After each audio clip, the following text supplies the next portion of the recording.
Okay guys, today we're going to be going over Roman to integer, and we're going to be using a HashMap, hash table dictionary, however you know it. And it's very important. It's a very important pattern, very common pattern, because it also transitions into some of the problems that use backtracking. And yeah, I'll show you a glimpse of what that looks like, but that's not going to be the focus today. We're going to flip the camera, look over the whiteboard, the explanations, why are we using the data structure we're using, and then I'm going to go over the logic, and then we'll go ahead and LeetCode it and submit it. All right, so it's LeetCode 13, Roman to integer, and this is what we're gonna basically be starting into our map. And I'm not gonna explain it through here, but I'm gonna show you guys some of the samples because I broke it down in the whiteboard. I think it'll be easier to get the glimpse of it. So for example, we get I, that would be 3. And then if you get this, it should be 58. And if you get this, it should be 1994. And so yeah, let's break it down in the whiteboard because I think reading this might be a little bit confusing. All right, guys, so for this, we have the symbol, we have the value. So we're gonna use a key value pair, right? And it's gonna be for the key, it's gonna be of a type character, a char, because we're not necessarily having a string, we're just having a character that's gonna be associated with the value. And we're just gonna run 3 samples, but in LeetCode, we're actually gonna run the whole map. So for the 3 samples, it's gonna be map get. Blue is going to be your key. Red is going to be the value. So I is 1, V is 5, X is 10. And then if I is less than the next letter, then you have to subtract, right? Because I is less than V, that's how we get 4. But if it's the inverse, if V and is there and then next is I, then you go ahead and do the addition, right? So it's very important to remember that if the letter that you're at, if the next letter is bigger, that means that you have to actually subtract.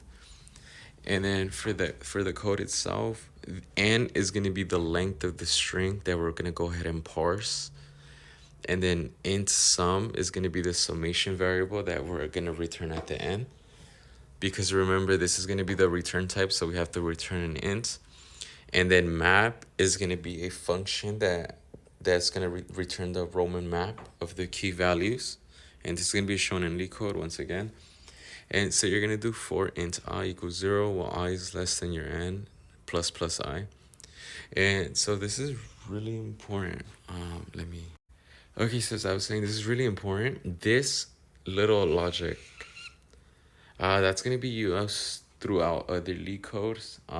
It's a very common pattern. When there's such a constraint where you want to check that I plus 1 is still going to be less than the length of what you're parsing or iterating through. And then for here, we did an end, but you can technically do that and then just nest an if loop instead of a end. So then there's that. But we're just going to leave it like this because I think it looks cleaner. So map get s char I if it's less than the next one, meaning for example if it's I and the next one it's gonna be V, that means that we have to do sum minus. Else then it's gonna be the inverse logic. I is greater than the next one, then we just do the addition. But remember, if I is less than the next one, we subtract, else we add, and then we go ahead and return.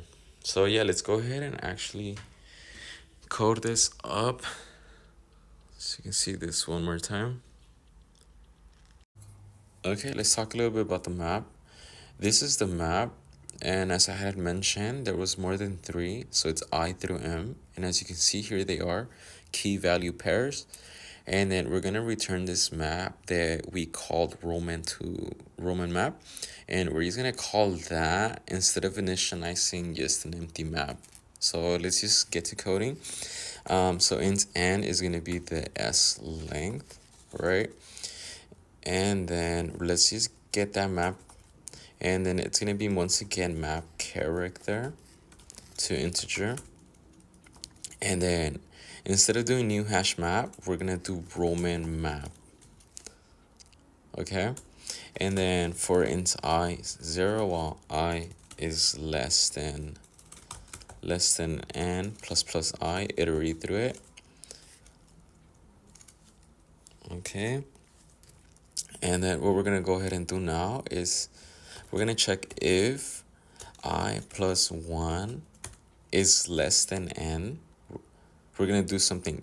Once again, instead of doing this, you can actually go ahead and nest an if, right? Else, like that. But I think it looks cleaner, or I think that should be easier if you're a beginner, but like once you're more accustomed to it, this looks much cleaner. And once again, this pattern does repeat in the future, you know, a lot of times. So you'll get the hang of it the more you do it. So this is gonna look kind of dirty, nasty, but we gotta do it. So int, let's do it like this: map get schar at, so the current character, if that is less than the next one, schar at I plus 1. Then what do we have to do? We have to do sum minus equals map get schar at I. And then let's go ahead and get that sum because I wasn't in here. So, and then else, we're gonna go ahead and do sum plus equals map get schar at I. So if the character that we're standing at, if it's less than the next one, then we have to do sum minus equals. But remember that we talked about this logic in the whiteboard. Else, that means that the current character is greater than the next one. So then we just do the adding. Then all we gotta do is return the sum. And as you can see, it passes. Let's do the acceptance. And yep, it gets accepted. So let me see if I can, so that you can see the whole code. Here it is. And then the whiteboard one more time, just quickly. Here's the core logic. So yeah.